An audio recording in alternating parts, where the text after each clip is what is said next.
In this video, we'll explain an important aspect of using Linear Variable Inductance Transducers, or LVITs, understanding pretravel and overtravel. LVITs provide accurate, repeatable linear position measurements. To apply them correctly, it's important to understand four key terms: mechanical stroke, electrical stroke, pretravel, and overtravel. Mechanical stroke is the total distance that the target rod or spoiler can move within the sensor. Electrical stroke, sometimes referred to as calibrated stroke, is the portion of the mechanical stroke over which the LVIT provides its specified linear calibrated output. Only this range should be used for measurements. Pretravel is the portion of mechanical travel before the electrical stroke begins.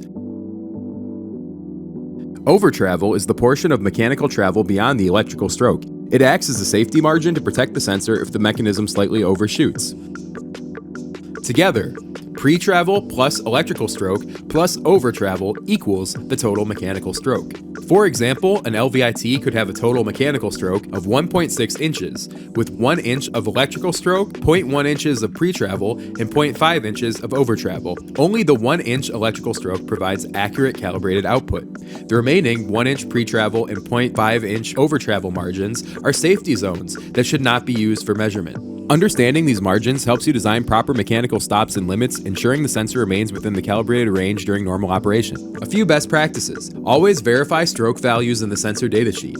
Design the system so normal motion stays within the electrical stroke. Recheck calibration if the mounting or moving element is changed.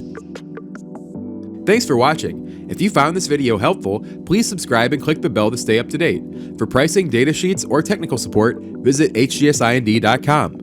Schaevitz Industries. Performance and reliability is our business. Thanks for being on our team.